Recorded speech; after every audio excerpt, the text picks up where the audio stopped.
Pues bien, atendiendo la orden del día, pasamos a la conferencia Resistencia Antimicrobiana asociada a IAS, ¿dónde estamos y hacia dónde vamos? A cargo de la doctora Daniela de la Rosa Zamboni.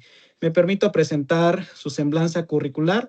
La doctora Daniela de la Rosa es médica infectóloga y líder nacional en resistencia antimicrobiana en el SENAPRESE desde julio de 2025. En septiembre de 2025 fue designada por el Consejo de Salubridad General como presidenta del Subcomité de Resistencia Antimicrobiana Humana.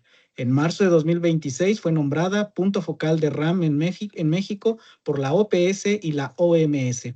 Es maestra en epidemiología por la London School of Hygiene and Tropical Medicine y miembro del Sistema Nacional de Investigadores Nivel 1. Cuenta con cerca de 40 publicaciones internacionales indexadas, además de ser autora de capítulos de libros y editora en temas de resistencia antimicrobiana. Ha sido líder en epidemiología hospitalaria en México, destacando como jefa del Departamento de Epidemiología del Hospital Infantil de México, Federico Gómez, donde implementó programas innovadores y sostenibles en higiene de manos y control de infecciones, logrando reducir significativamente las infecciones asociadas a la atención en salud. Fue subdirectora de atención integral al paciente en el mismo hospital y jefa de epidemiología en el Hospital General de México, doctor Eduardo Lisiaga. También ha sido asesora técnica en programa de hospitales libres de infecciones. Es fundadora y profesora titular del Diplomado Virtual en Epidemiología Hospitalaria en colaboración con la UNAM y St. Jude Children's Research Hospital, formando a cientos de profesionales en México y Latinoamérica. Ha dirigido más de 30 tesis de posgrado y ha recibido múltiples premios nacionales e internacionales en investigación. Participó activamente en el grupo epidemiológico de la UNAM durante la pandemia de COVID-19 y es miembro fundadora de redes internacionales enfocadas en la prevención de infecciones en pacientes pediátricos con cáncer. Muy bien, doctora Dani, pues le cedo los controles para que usted pueda compartir la presentación. Muchísimas gracias por el apoyo. Muchas gracias, Celedonio. Y de nuevo, muchas gracias y muy honrada de estar ante este público. La sesión, Celedonio la ha puesto de 1 hora de duración. La vamos a tratar de hacer dinámica. Tratar de tenerlos aquí conmigo. Durante la sesión les voy a pedir que participen, ¿no? Yo en el momento de compartir la pantalla, déjenme ver si puedo. Ya vemos tu pantalla, Dani. Ya ven la pantalla también, ¿verdad? Sí, estoy viendo alguna manera de poder ver las participaciones y la pantalla al mismo tiempo. Bueno, ni hablar. Voy a tratar de ver las dos cosas al mismo tiempo. Sin embargo, sí te voy a pedir, estimadísimo Celedonio, más bien que me digas si hay preguntas o comentarios. Con gusto. O con toda confianza puede abrir su micrófono quien así los tenga. Primero les voy a dar ahora sí que un minuto de silencio. Un minuto que pensemos dónde estamos, no tanto como país, sino como a nivel laboral y dónde estamos incluso a nivel personal. ¿Dónde estamos a nivel laboral? Si yo estoy en un comité de calidad, ¿qué hago contra la resistencia a antimicrobianos? ¿O qué me encargo que se haga? Conozco los datos, hago acciones, qué acciones hago, qué tan avanzadas creo que van. Y a nivel personal, ¿dónde estamos yo como individuo? ¿Qué hago contra la resistencia a antimicrobianos? Escriban libremente en el chat qué hago, qué falta por hacer, como quieran, no los voy a reconocer aquí. Entonces, adelante. ¿Qué hago yo como individuo fuera del sector salud? ¿Exijo antimicrobianos? ¿Tengo una gripa o veo a alguien muy enfermo y le digo, ya te dieron algo? Pensando que tiene antimicrobianos. Eh, Verifico que lo que consumo esté libre de antimicrobianos. ¿Qué hago con el antibiótico que tengo guardado? ¿En verdad lo desecho? ¿Lo desecho donde se debe desechar? Y por otro lado, ¿qué tan ejemplo soy yo? ¿Y qué tanto promulgo ese ejemplo? Desde las acciones más básicas, higiene de manos, desde las acciones más básicas, vacunación, procurar tener agua potable. ¿Yo qué hago? Por ahí me están dando opiniones, muchas gracias. Yo les pregunto, Guillermín, bueno, no dejar antibiótico porque sí, no medicarnos, comenta Giovanna, hace panorama de resistencia, Carla, reducir al máximo su uso, Sergio, perfecto. Los pacientes solicitan consulta, muchas gracias por la opinión, pero esto es específicamente yo qué hago. Por ejemplo, si los pacientes en consulta solicitan antibióticos, ¿yo qué hago para convencerlos? Todo el mundo quiere mejorarse. Y un bien común que tenemos, posiblemente más del 90% de los profesionales de salud y los pacientes, es que queremos que el paciente le vaya bien. Entonces yo hago lo suficiente o sé lo suficiente para concientizar al paciente de que no requiere antimicrobianos, o a lo mejor yo soy parte del problema, a lo mejor yo tengo miedo de que se me complique y le dejo antimicrobianos en consulta externa, o a lo mejor veo a alguien con un gripo no, no, no, no, paréntesis, estornudo y moco, no es bacteriano, cierra el paréntesis. Y le digo, vea que te den algo. Y ese algo puede ser un antibiótico, ya lo sabemos. Recomiendo a mi familia no automedicarse, me detengo a verificar signos y síntomas, estoy promoviendo mucho entre mi círculo la importancia de higiene de manos. Gerardo Gabriel, amigos, familiares me piden una consultita con medicamento inyectado, siempre les quito la idea. El color del moco no significa nada, exactamente, nada más significa que los leucocitos están haciendo su labor, ¿no? Muy favorecido por esterasa leucocitaria. Me mantengo en continua capacitación, desinfecto las áreas, claro que sí, vamos a ver algo de desinfección. Consideran por la comunidad cuando se automedican, concientizar a la población en general. En fin, no hemos dejado de recibir mensajes. Realizar la higiene de manos, los 5 momentos. 2 personas pusieron higiene de manos. ¿Qué tanto la higiene de manos puede evitar la RAM? Se las dejo en la cabeza. Entonces, bueno, en lo que terminamos de contestar y al rato, desinfección de área, higiene de manos, ¿alguien más? Fomento el núcleo familiar. He logrado 4 integrantes hayan cambiado varios aspectos. ¡Qué barbaridad! Cambiar el comportamiento es un gran, gran logro, porque además se refleja, ¿no? Como una onda, como una piedrita tirada al, este, al agua. Y tú tiras una piedra en el agua, ya cambió el comportamiento y esto va a generar olas, como una bola de nieve. Bueno, parece que muchos hacemos algo. Evito dar antibiótico a primera instancia a gripas. Oriento al paciente con palabras que pueda entender para poder explicarle el uso de antibiótico, cuando sí, cuando no. Parece que muchos hemos hecho algo y es ahí donde estamos. La RAM, esa diapositiva me la generó Notebook LM después de una serie de ideas, bibliografía, referencias, presentaciones que puse y la he dejado tal cual. Porque, Ya no vemos tu presentación, Dani. perdóname, sí, la había quitado. Eh, ajá, gracias por revisar, Celedonio. Aquí está.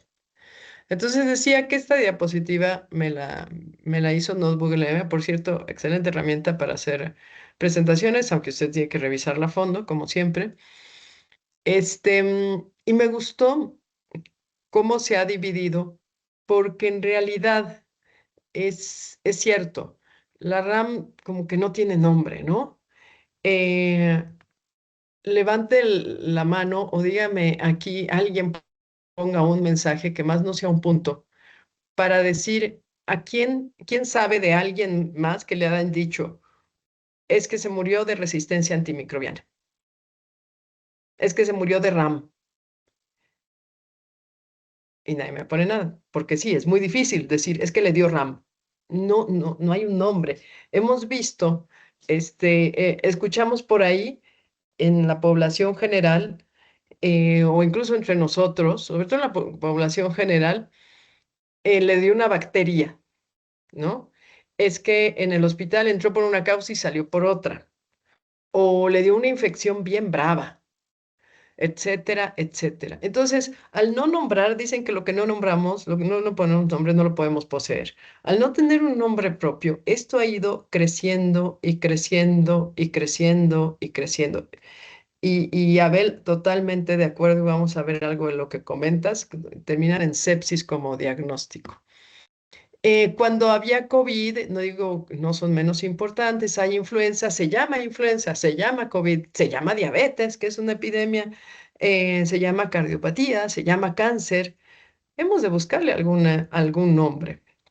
A lo mejor RAM, o a lo mejor lo dejamos sin nombre, o a lo mejor le dejamos resistencia antimicrobiana. Y esta parte de ser una crisis silenciosa, en realidad no es solo de México, es del mundo, ¿no?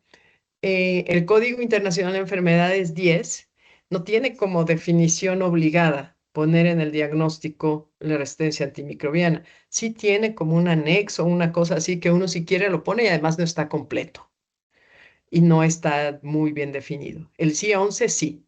Yo espero que en México ya cambiemos al CIE 11. El CIE 11, de hecho, tiene la indicación de poner códigos anexos en el diagnóstico y en estos códigos anexos están tanto infección nosocomial como bacterias multidrogresistentes y esta bacteria por bacteria. Y todas empiezan, si mal no recuerdo, en X. Entonces ya sería una manera de poder cuantificar. Entonces ahí empieza el complejo problema. Y el complejo problema no solo es por el nombre, que es silencioso, y lo hace poco visible, sino porque también las causas son múltiples. Absolutamente todo lo que ustedes acaban de anotar contribuye. Y esto solo la parte humana. La falta de higiene de mano, limpieza y desinfección, prescripción excesiva de antibióticos, y nos faltó todavía evitar las IAS, que todo lo que vean en este curso, todo y cada una de las temas que se ven en este curso, van a evitar la resistencia antimicrobiana. Bueno, y entonces, ¿qué tan grande es el problema? Muy grande. Más de 5 millones de personas. No puede ser un problema pequeño. Para poner estos numeritos en contexto, o numerotes, el COVID ocasionó 4.5 millones de muertes en 3 años. 4.6 por ahí. Póngale que 4.9. Esta es la que ocasiona en un año. En un solo año. Yo les aseguro que cualquiera de ustedes, sálganse del ámbito hospitalario, han visto a alguien que haya muerto o haya sido internado por alguna infección multidrogresistente. ¿Y hacia dónde vamos? No está bonito hacia dónde vamos como mundo. Necesitamos acciones osadas, necesitamos acciones contundentes, necesitamos ya cambiar de hacer lo que estamos haciendo para hacerlo mejor. Bueno, a menos que estés en un hospital que tienes uno, dos o tres una tasa de 1, 2 o 3 de IAS, sigue y comparte, ¿no? Pero si no, pues necesitamos cambiar y ser osados en las estrategias. Es tan difícil medirla, la resistencia antimicrobiana, que organismos internacionales como la Universidad de Oxford, los institutos de mejora, han hecho estimaciones mundiales. Esta es la de México. Yo les recomiendo que se metan a esta página que está aquí, healthdata.org, Antimicrobial Resistance, y exploren todo. Vienen círculos país por país y es muy divertido. Pero veamos, alguien de ustedes dijo, Emanuel, creo, no soy muy buena en los nombres, que casi todos terminan en sepsis. Si esto que dijo usted es cierto, dicho sea de paso, sí es cierto. Veamos 431 muertes, 501 por sepsis. Este pronóstico ve que de infecciones bacterianas de sepsis son 102, 462. Si ahorita usted está, ay, ¿cómo puede ser? Es que me está haciendo caso, porque en realidad sí, quienes sabemos de salud, pues sabemos que prácticamente todas las sepsis son ocasionadas por infecciones bacterianas. Posiblemente se deba de las que son las que realmente se encontró la bacteria. Y de estas, 66.541. O sea, si extrapoláramos estos datos de infecciones bacterianas y de resistencia antimicrobiana asociada, ¡boom!, encontraríamos, extrapólelos, 66,000 de manera gruesa, el 66% de 102,000, y entonces el 66% de 430,000 serían unos 230,000. No, pero dice atribuida directamente. Ok, el 16% de 102, el 16% de 430,000 serían a grueso modo unos 40,000. Si nos quedamos en esta cifra media y conservadora de resistencia asociada, 66,000, esos números que tanto son en México. Piénsenle, primera, segunda, tercera o cuarta causa de muerte, o está infraestimado, o son muchos menos, o son muchos más, y acá los leo. ¿Qué causa de muerte cree que sería con 66,000 en nuestro país?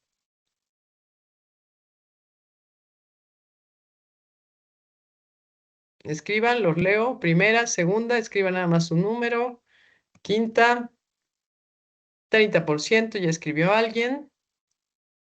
¿Quién más? Está subestimada. 3, 2, dice Celedonio, son muchas más. Una tercera. Si aún así dejáramos ese 66,000, ¿qué lugar cree que ocuparía? El que calcularon, el que tenemos ya evidencia del modelo, del modelaje. Ese 66,000, ¿qué causa cree que sería? La octava causa, la décima, el primero, ese 66,000. O sea, el número conservador.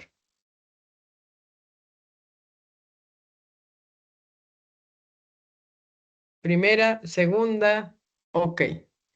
La quinta, ya siendo ese 66,000. Pues sí, es una foto sacada de la página de The Gist del 2023, en que la primera causa de muerte con más de 180,000 muertes son enfermedades del corazón, la segunda diabetes mellitus, la tercera tumores malignos, y si fuera ese 66,000, lo tendríamos aquí como la cuarta causa de muerte. Y si lo traspoláramos, decíamos, a 240,000, sería la primera causa de muerte. No es un problema menor. ¿Por qué dije yo y se dice que al final las IAS y la RAM son parte del mismo problema? Al menos dentro de los hospitales. El problema es mucho más grande, ¿no? 75%, o sea, 4 de cada 5 muertes de resistencia antimicrobiana ocurren por una IAS. Ocurre por una IAS. Todas estas muertes que estamos viendo ocurren por una infección asociada a tensión de la salud. Es decir, que si las bajáramos a la mitad, ¿cuántas evitaríamos? Vamos a ver un poco cómo está este panorama de marzo del 2025. Em, Vemos que las infecciones reportadas, esto yo creo que es más bien bueno, porque cada vez es mayor el reporte. Y dentro del reporte tenemos la primera neumonía asociada a ventilador, la segunda infección de vías urinarias, pero si ustedes cuentan las relacionadas al catéter y las suman, puede ser que este número sea un poco mayor. Y si contamos, ojo, ojo, en 4, 5 y 10. Estas tres, 4, 5 y 10, son ocasionadas por lo mismo, por un inadecuado seguimiento de paquete preventivo en la cirugía. Se rasuró en lugar de se cortó, no se hizo una limpieza adecuada, no se hizo una asepsia adecuada, se puso antibiótico al principio, durante, al final y se siguió, o no se puso y se siguió por mucho tiempo. No se cuenta con material estéril, es decir, la infección de sitio quirúrgico. 5,175 más 4,900, 4,000, casi 500, ya vamos que serían 9,600. 9,600 e infección de órganos del pase 9, 10, 11. Más de 11,000 infecciones de sitio quirúrgico, divididas en tres rubros. Entonces, la primera IAS, hoy por hoy, en nuestro México, está relacionada a prevención de infecciones de sitio quirúrgico. Y si ahí vemos cuántas de estas neumonías asociadas a ventilador fueron postquirúrgicas, es posible que arreglando las cosas, enfocándonos a quirófano, solo lo digo numéricamente, enfocándonos a quirófano, las actividades en quirófano, en anestesio, al ventilar, hacer una adecuada limpieza oral. Y es tan importante el lavado del paciente prequirúrgico como el lavado de boca. Usted arrastra todos los microorganismos de la boca directo hacia el pulmoncito cuando intuba. A lo mejor, si enfatizáramos, de acuerdo a esto es numérico y es a nivel nacional y es reportado por la ROBE. Cada quien debe hacer el análisis propio en sus servicios. De acuerdo a nivel nacional, puede ser que en quirófano, si nos enfocamos a quirófano, vamos a arreglar gran parte del problema. Aquí tome nota. Bueno, aquí lo vemos desglosado de alguna otra manera del año pasado. El grupo etario, pues el grupo etario obedece a las causas de hospitalización, ¿no? Y el principal es Escherichia coli. ¿Qué pensamos cuando sea el principal Escherichia coli y el segundo Pseudomonas? Afortunadamente no encontramos Staph aureus entre los primeros cuatro, pero sí estamos viendo aquí, Escherichia coli es fecal. Nos falta limpieza, nos falta desinfección. Es importante. O también estamos arrastrando microorganismos para infección de vías urinarias, porque Escherichia coli es el principal microorganismo fecal que tenemos todos, tú, yo, nosotros, ustedes, ellos, la más bonita mujer que encuentren, el chico más adorable y guapo y el más espantoso, todos tenemos como principal microorganismo dentro de nosotros, dentro de nuestros intestinos, Escherichia coli. ¿Y cómo está la resistencia a esto? Ay, no, muy bonita. Afortunadamente, fíjense, todavía tenemos nitrofurantoína de salvación, ¿no? Si usted tiene infección de vías urinarias, no ande dándose ceftriaxona, por amor de Dios, no ande dándose furoxima, por amor de Dios, todavía tenemos la opción de nitrofurantoína y de fosfomicina. Y no le dé ertapenem de entrada, por favor, ahí sí va a lograr unas beta-lactamasa de espectro extendido. Todas. Aquí les invitaba a hacer un pequeño ejercicio si cada uno los quiere hacer. Todas las infecciones, los antibióticos que tomemos o consumamos, aun sea por una causa adecuada o inadecuada, todas van a propiciar multidrogo resistencia en nuestros microorganismos, no importa por qué lo tomemos. Entonces hay que tomarlos y recetarlos con una causa muy específica. Y bueno, fíjense ustedes cómo, además de la prescripción de antibióticos, pues sabemos, hay que intervenir en todos y cada uno de los aspectos del programa de control de infecciones. Limpieza química, antisepsia del paciente, higiene de manos y si puede infección no tocar, desinfección no tocar. Seguimos con más específico con la resistencia. Tenemos un nivel de resistencia a cefalosporinas mayor que el reportado a nivel internacional por Escherichia coli. Y vean el nivel de Acinetobacter baumannii. Prácticamente 100% de multidrogo, Xdrogo o pandrogo resistente. Uno de cada tres no hay ya antibiótico que lo pueda atacar. Prácticamente 30% de Acinetobacter baumannii. Tenemos estos como los primeros, más en las causas de mortalidad a nivel mundial, tan parecido al nuestro, ¿no? Staph aureus no nos aparece tanto, a lo mejor hemos intervenido ya en higiene de manos o a lo mejor otros han ganado.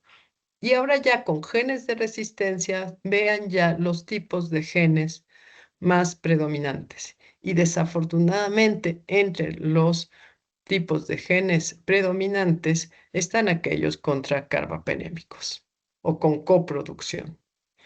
Ahora, es importante siempre saber que esto la bacteria lo va a hacer. La bacteria tiene que sobrevivir. No es buena ni mala, tiene que sobrevivir. ¿Y cómo genera resistencia? Genera resistencia por presión selectiva, por uso de antimicrobianos. De todas maneras, la bacteria puede generar resistencia a antimicrobianos en muchos años, pero un proceso que se pudiera llevar en 10, 15 años, 20 años, pues con antibióticos lo aceleramos en unas horas. La bacteria se está reproduciendo cada 2 horas en ocasiones. Y cada que se reproduce va a generar descendencia más fuerte. El modificar el sitio blanco Estos son algunos de los medicamentos, de los mecanismos de resistencia. Uno, modificar donde actúa. Llega el antibiótico, modifica donde actúa y pues ya no hay manera de que sirva contra ese antibiótico u otros, porque además usted da antibiótico contra una infección y la bacteria puede, contra una infección con un tipo de bacteria, y que cree, los mecanismos de resistencia se pueden compartir entre otros tipos de bacteria y otros tipos de microorganismos. Por ejemplo, la expulsión activa, este es un fabuloso sistema de resistencia, este que vemos, vean aquí arriba a la izquierda. Entre el antibiótico y la bacteria genera bombas que necesitan energía de la bacteria para expulsar el antibiótico. Usted da una ciprofloxacina para una IBU o para lo que sea, se van a generar estas bombas de flujo que van a propiciar resistencia contra ciprofloxacina, contra betalactámicos, contra cefalosporinas incluso. Son un mecanismo muy eficiente de resistencia contra múltiples fármacos dado por un solo antibiótico. Degradación enzimática, destrucción de betalactamasas. Esto ha avanzado tanto que hay incluso bacterias que ya son intrínsecamente resistentes y es a lo que tememos llegar.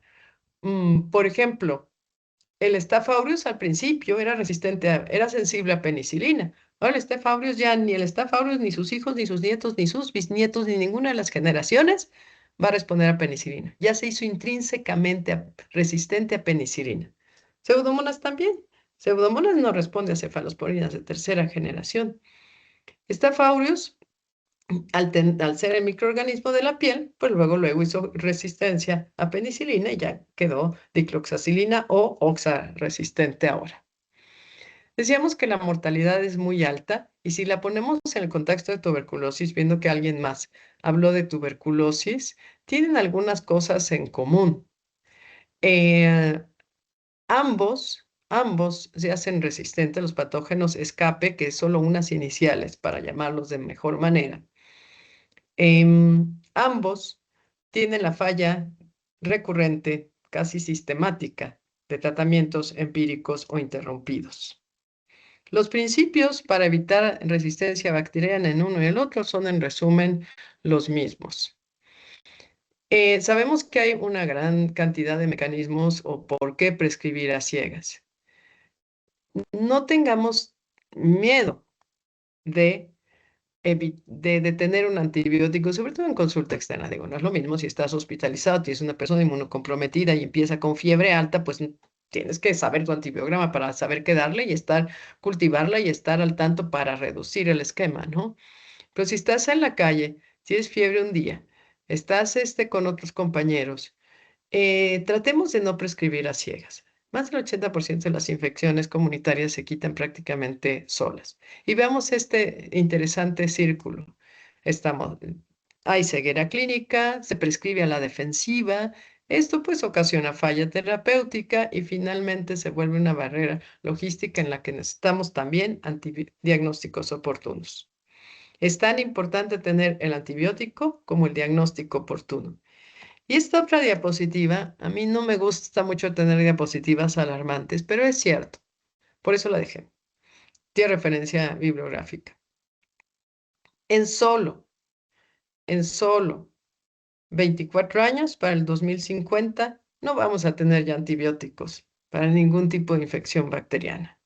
Ya las bacterias se van a haber hecho de un grado de resistencia tal que incluso quizás pueda ser intrínseca, que ya no tengamos antibióticos y volvamos a la era preantibiótica, en que la gente se moría de infección. La OCDE proyecta un aumento del doble de resistencia en tan solo 9 años. 9 años, del doble. Lo que estamos viendo ahora, del doble. Y el avance de la medicina se va a ver interrumpido en los recién nacidos, en los pacientes con cáncer o inmunosupresores y en cualquier tipo de cirugía. Este es el impacto numérico y esto es lo que se puede evitar. Vean estos números tan grandes, lo que podemos evitar con prevención y control de infecciones. Se puede reducir un 18%. Ya no es si uno quiere o no, ya no es no le voy a decir porque se enoja. Ya no es que no voy a mandar a capacitarlo. Ya no es, no tengo dinero para comprar alcohol. Es algo que debemos seguir de manera mandatoria. El primer escudo es este curso, prevención y control de infecciones y empezar desde la comunidad. Y esta foto la mandé a hacer para ustedes. Vean qué gráfico es, cómo se coloniza un cuarto, cómo no se coloniza, discúlpeme, se colonizan las personas, se contaminan las habitaciones. Después de una limpieza terminal, en 4 horas, 8 horas y 12 horas. Vean ustedes al poco tiempo cómo está ya todo contaminado. Si limpiamos cada 24 horas, que de por sí ya es seguido, no es suficiente. Hay que buscar maneras de estar desinfectando continuamente. Si usted tiene la capacidad de pasar al paciente, al familiar del paciente y que se encargue de esto, desinfectar superficies de alto contacto, con alcohol nada más. Si quiere con toallitas desinfectantes para verse más fino y porque son más fáciles, pues también. O incluso si le pedimos al familiar del paciente que traiga cepillo de dientes, que traiga champú para el paciente, pues ¿por qué no que traiga un atomizadorcito con alcohol y le enseñamos rápidamente dónde desinfectar y cada cuánto? Al menos las superficies de alto contacto, lo que más se toca, y les aseguro que lo va a hacer. O al mismo paciente, si es que el paciente puede por sus condiciones clínicas. ¿Qué tanta desinfección tienen? Vean la limpieza estándar, vean la desinfección mejorada, y si usted ya tiene brotes constantes de X drogos resistentes, le invito a considerar contar con desinfección sin contacto. La desinfección sin contacto, peróxido de hidrógeno nebulizado, luz ultravioleta, llega hasta donde la mano humana no llega. Y además es el único tipo de desinfección, peróxido de hidrógeno nebulizado y luz ultravioleta, que inactiva genes de resistencia. La limpieza estándar es lo mejor. Mientras, si usted puede más, este es más bien de métodos de desinfección, pero el lavado estándar baja la mayor cantidad de microorganismos. O sea, estos no van a sustituir al lavado, pero sí la desinfección constante puede reducir la carga microbiana. Estos tres métodos de desinfección definitivamente tienen que hacerse de manera seguida y decía que la luz ultravioleta, en algún momento podemos hablar de ello, el peróxido de hidrógeno matan genes de resistencia. Ningún otro desinfectante lo hace. Los disminuye, pero quedan los genes de resistencia activos y se pueden transmitir de bacterias que contaminen después. Claro que si usted ya lavó muy bien y quedó una carga mínima de bacterias, pues los genes de resistencia van a ser, la cantidad de genes de resistencia va a ser mucho menor. Considérelo nuevamente. Ahora yendo ya hacia la prescripción de antibióticos, porque la resistencia antimicrobiana en lo que estamos y hacia donde vamos es programa de control de infecciones y prescripción de antimicrobianos. El prescripción de antimicrobianos necesita conocimiento, prácticas y actitudes. Necesita saber qué epidemiología local hay. Necesitamos microbiólogos convivir con los infectólogos, los epidemiólogos y darles guías de cómo están los antibiogramas acumulados de nuestro hospital. Cada hospital es un mundo. Es más, cada servicio puede ser un mundo distinto en microorganismos. Y en viceversa, usted es prescriptor, usted es epidemiólogo, usted lleva un servicio, acérquese a microbiología a solicitarlo. Y microbiología tenga un papel más activo. El médico no va a saber de microbiología per se. Em, ¿Qué pasa si juntamos PROA y juntamos PCI? Fíjense cuántas cosas tienen en común. Ambos tienen vigilancia epidemiológica, ambos tienen educación continua, ambos tienen mejora de la calidad. Y la higiene de manos es el mecanismo más eficiente para evitar resistencia antimicrobiana. Fíjense este resumen. Este es el ejemplo de Clostridium difficile. Pero si reducimos Clostridium, ¿qué microorganismo no acabaremos, no? Es el más difícil, el más persistente. Con un programa de optimización aislado en Clostridium, no, tenemos Clostridium, es que están dando muchos antibióticos. Sí, necesitamos un programa de optimización de antimicrobianos. Se reduce el 19%, como ven en el número 1. El número 2, el que está en azulito, se reduce, si le agregamos un buen programa de control de infecciones, se reduce un 31%. Y esto no es un estudio, son 32 estudios, más de 9 millones de días paciente. Pero si le ponemos énfasis a una higiene de manos, sobre todo más del 90%, 2 de cada 3 Clostridium se pueden reducir. Y esto mismo puede ocurrir con los microorganismos multidrogo resistentes, teniendo obviamente impacto económico, impacto operativo y sostenible hasta 14 años. Porque ya que usted logra esto, ha de mantenerlo y se puede hacer una conducta a seguir en el paciente. 2 de cada 3 infecciones podemos evitar si actuamos en conjunto. Es por eso que siempre deben estar en sinergia, no más fragmentaciones, por favor. No más ellos por su lado, yo por el mío. El de control de infecciones debe saber cómo está la resistencia antimicrobiana. Y el de resistencia antimicrobiana debe saber cómo están las CIAs y qué sensibilidad tiene. No sirve tener el antibiótico más avanzado si la contaminación, si la habitación está contaminada. La desinfección ambiental y la antisepsia son administración de antimicrobianos. Podemos verlo de esta manera. Esta es la meta global. Y México. En el 2018 México se comprometió con la OMS para realizar un programa de optimización de antimicrobianos. En estos minutos que nos queda, vamos a ver esto y algunas conclusiones. Voy a ver si hay algún comentario. Entonces sería bueno hacer lavado estándar más desinfección con peróxido, hidrógeno UV. ¿Eso sería lo mejor? Sí, sí, más desinfección periódica. Lo malo de las máquinas de limpieza UV es el costo. Sí. Un caso con Acinetobacter, ¿cuánto te sale? 150,000, 100,000, vamos a ponerlo. Una desinfección con peróxido combinada con desinfección con toallitas en un año en un hospital de 200 camas te sale como 2 o 3 millones. 20 casos, ¿no? Entonces sí es costoso. ¿De qué es costoso? Es costoso.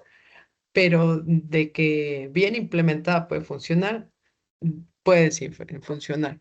Sí funcionan las toallas desinfectantes, dice Rosario Chávez. Sí funcionan y funcionan muy bien, pero usted vea la etiqueta.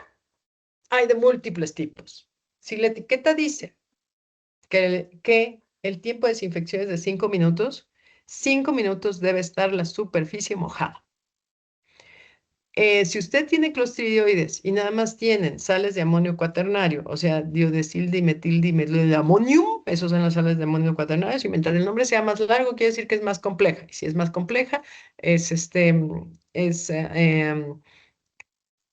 desinfecta un poco mejor, por así decirlo.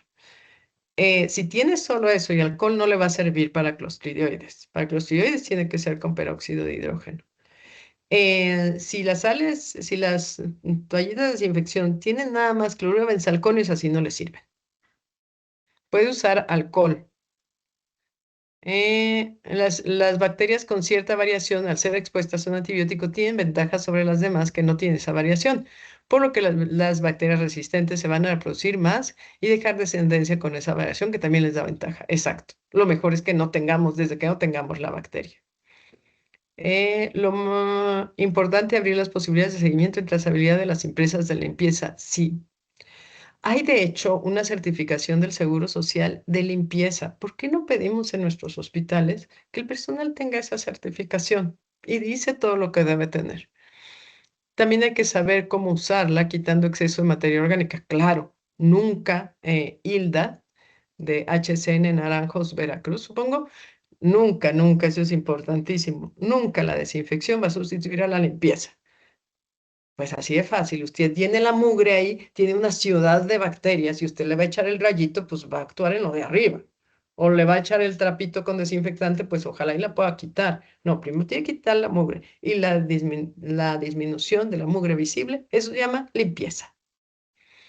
Primero agua y jabón, exactamente. No es mágico. La clorexidina es antiséptico, no desinfectante. Por ahí alguien preguntó. El personal de limpieza usó los mismos líneas. Enteré de que no. Ya basta de decir, es que está muy mal, mire lo que le permiten. Pues sí, y al rato tú te vas a internar o te vas a llevar esa bacteria y vas a tener una IV por eso, ¿y quién te va a tratar? O sea, ya lo que estamos viendo que los demás hacen, ya paremos de estar, mira qué mal. Hagamos algo, algo proactivo y que sirva, porque llegar y regañar a la gente e irnos tampoco es que sirve mucho. Prohíbe el ingreso de de algunos insumos de limpieza como toallitas húmedas. Necesitamos el apoyo normativo en ese sentido o el apoyo unidad por unidad.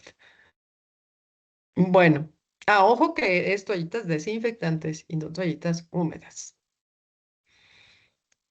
Bueno, decía que en el 2018 México se comprometió. ¿Qué pasó desde entonces? Bueno, se creó la Estrategia Nacional de Resistencia Antimicrobiana, ENARAM, para la cual yo solicité hacer esta hermosa flor que nos distribuye los puntos contra la resistencia antimicrobiana que hemos de seguir.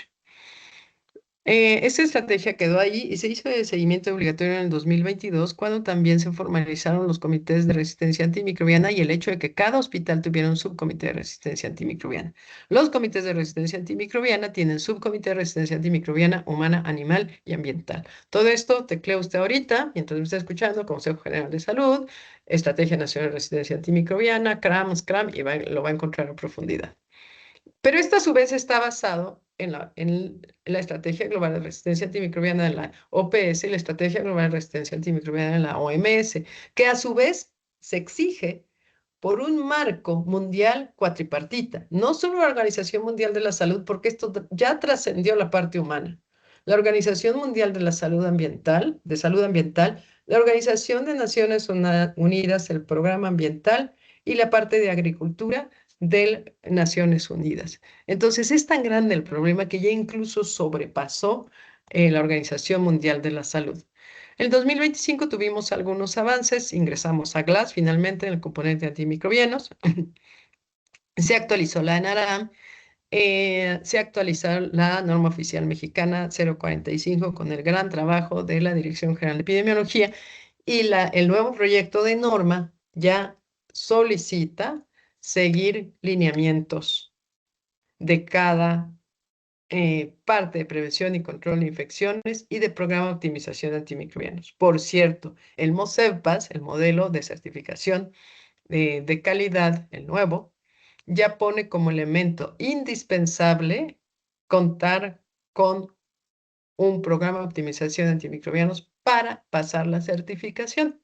Entonces, bueno, se han hecho algunas acciones normativas y se han recuperado algunos financiamientos de donde han surgido, en resumen, tres acciones. La incipiente creación de un tablero de RAM, todo está en proceso. El diplomado de PROA PCI, manejo integral de PROA PCI. El ISSSTE tiene ya varios hospitales inscritos, dirigido por en la dirección médica y la subdirección de servicios hospitalarios, el doctor Arce. Y este diplomado luego ahorita es un diplomado muy acompañado, pero también se va a hacer un diplomado nada más conceptual para quien así lo quiera tomar y un programa de comunicación y capacitación en consulta externa con esta recuperación de financiamiento. Son algunas de las acciones que habíamos comentado. Entonces, ya yendo hacia las conclusiones, nada más esto tenemos que hacer. Conozca usted dónde está parado. Conozca qué microorganismos tiene. De antibiótico de acuerdo a esto. Conozca cómo interpretarlos. Conozca los datos también qué infecciones son las más frecuentes. Conozca también cómo está la herencia de higiene de manos. Aplique la norma 045. Léala e invite a que la lean. Usted que está escuchando, que es alguien de calidad, por favor, no espere que el médico especialista la conozca. No es lo suyo. Acuérdese usted cuando estaba en el internado. ¿Sabía la existencia de esta norma y la aplicaba? Mucho nos toca a los que estamos en calidad dar a conocer de qué se trata esto y sobre todo el impacto que tiene. Frene la transmisión, frene la transmisión. Higiene de manos ya no es si quiere eso, no. Ya no es si decirle, ay, es que no hay frascos de alcohol. No, pues bueno, vamos a ver cómo hay entre todos. No, La resistencia antimicrobiana ya no nos permite actuar como si esto fuera opcional. Y eso no quiere decir que va a llegar y arrasar y ser tajante con todo, porque acordémonos, sepamos que lo blando pega más fuerte que lo duro se rompe. Usted llega y no convence, no educa, no ejecuta, esto no va a durar.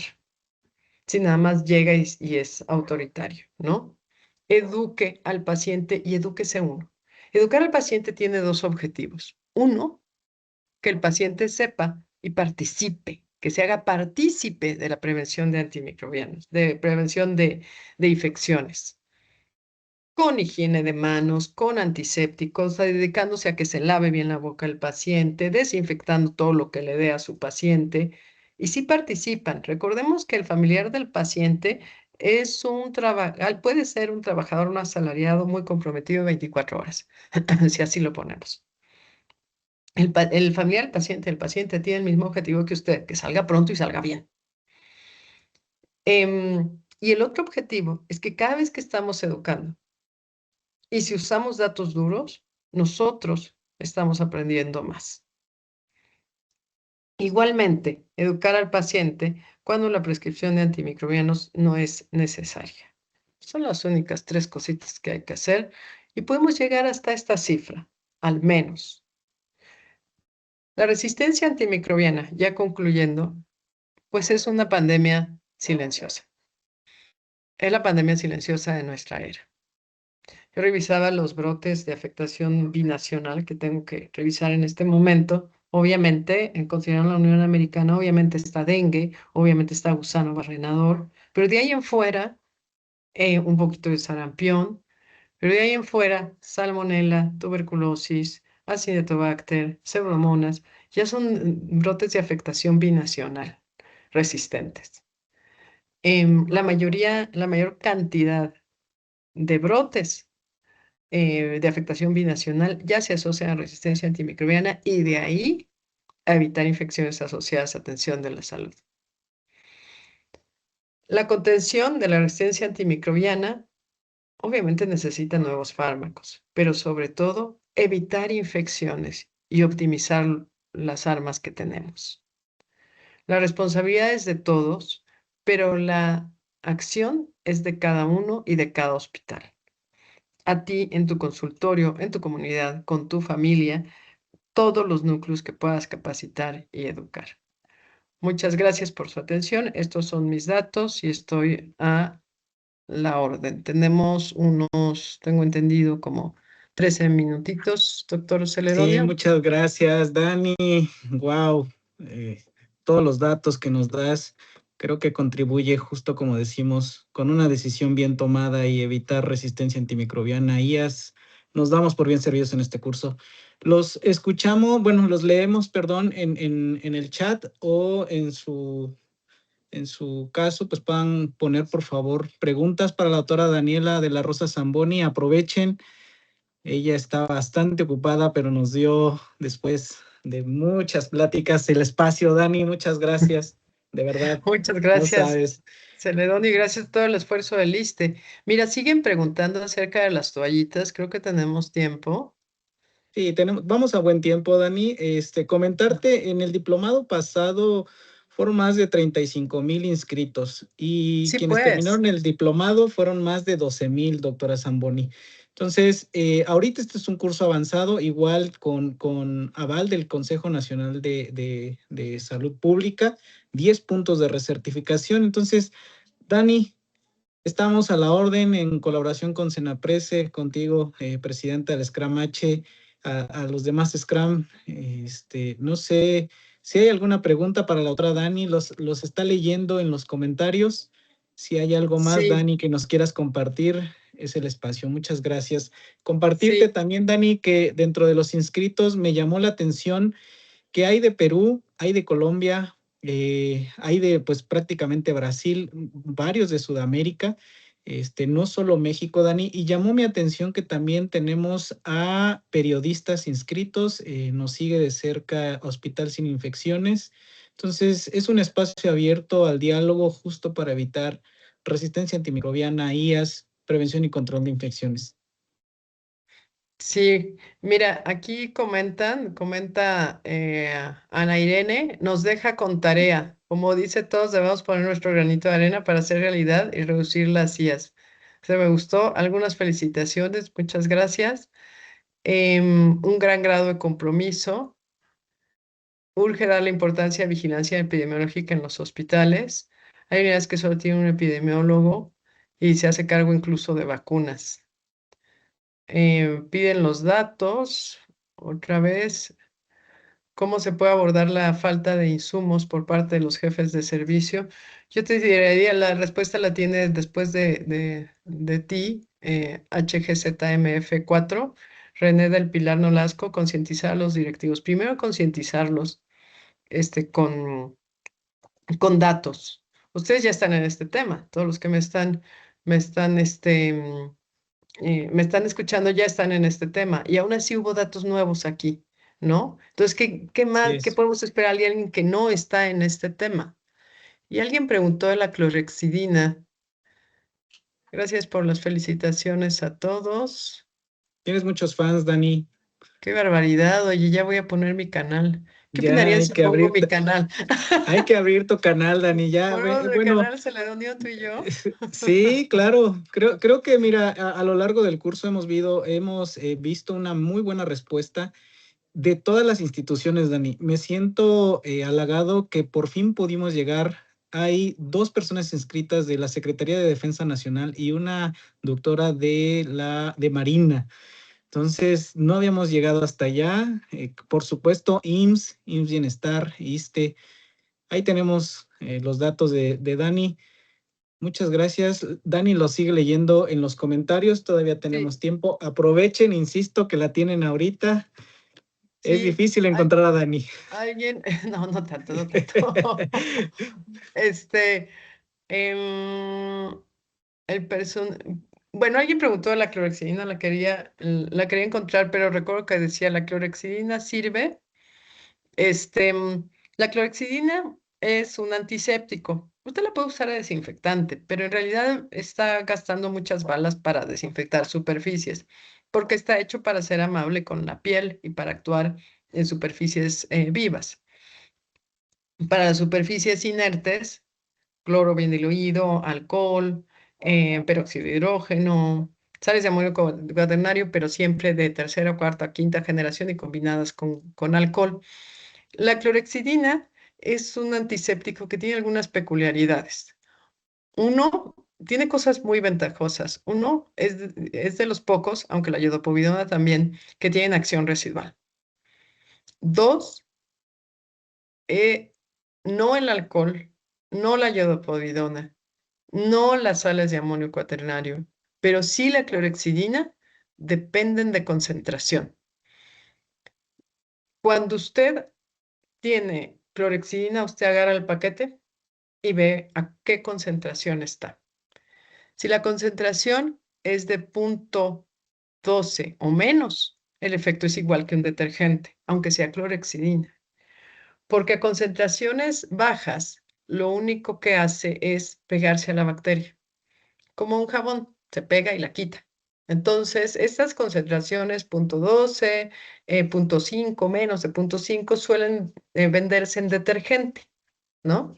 Detergente quiere decir que se lava, crea espuma y se va. Y algo ha de quedar de clorexidina y tener el efecto residual. Mientras la concentración sea más alta, el efecto es mayor. Y arriba del 2%, estamos hablando de un efecto biocida. Ahí sí, primero la clorexidina es como tener gente molesta. Si tienes una persona molesta contigo, uy, la aguantas y luego no te deja actuar, ¿no? Ahí está. Ñi, Ñi, Ñi. Pero si tienes 5, ya no te puedes mover. Y si tienes 10, ya acabaron contigo. Entonces, concentraciones arriba del 2% ya tienen efecto biocida, porque ya se meten a la bacteria y también a la célula humana y la destruyen, ¿no? La clorexidina sí tiene ciertos sitios de acción específicos, por lo cual es el que se ha asociado más a resistencia y tolerancia a antisépticos. El alcohol, la iodopovidona prácticamente no. De las sales de amonio cuaternario, el benzal la sal el cloruro de benzalconio nada más, esta sí está de hecho proscrita. Pero la clorhexidina sí, aún así, esta resistencia se ha encontrado in vitro y sí tiene resistencia cruzada con antimicrobianos. De ahí en fuera, los demás no tienen resistencia cruzada con antimicrobianos. Y siempre, siempre, siempre, como ya dijeron en múltiples comentarios, primero hay que lavar. El personal operativo menosprecia las estrategias de higiene de manos. Desde el propio liderazgo se observa resistencia. ¿De qué manera podemos emitir la importancia de este mensaje de manera asertiva? El uso de antibióticos se prioriza a la propia limpieza de las áreas y al cumplimiento de las condiciones de aislamiento correcto. Eh, no voy a leer el comentario, Elizabeth del Carmen, pero me da mucha risa. También deberá haber más capacitación para el personal de intendencia. Qué importante es su actividad. Sí, sí, sí, sí. Mira, ya nos pidieron nuestro canal, Celedonio. Bueno, este, yo soy médica y médica especialista y antes de entrar al fabuloso mundo de epidemiología y después de entrar también sigo viendo pacientes. Uno como médico tratante, lo que estás hecho es para curar, ¿no? La prevención no está tanto en tu cabeza. Em, que cure el paciente, sí. A los médicos, de acuerdo, esto incluso de acuerdo a un reporte de la Universidad de Harvard, lo que nos mueve es el prestigio, la tradición, el prestigio propio, la moral, el saber que no hacemos daño, que estamos trascendiendo. Que pueden ser valores distintos a trabajar en equipo, a evitar el daño. Entonces, una recomendación es abordar desde ahí y abordar con datos duros. Todo médico debemos saber datos duros. Y datos duros que no vengan de ti, que no sea que lo dijo Carla, que lo dijo Osvaldo, no, o sea, yo no lo digo, aquí están. Y si tengo los datos de las infecciones, pues están acá y son las infecciones que se están atribuyendo a su servicio, no son que yo las estoy generando. Tener clara la metodología de cómo estás diagnosticando cada infección para exponerla, incluso exponerla antes y hacer tus datos creíbles.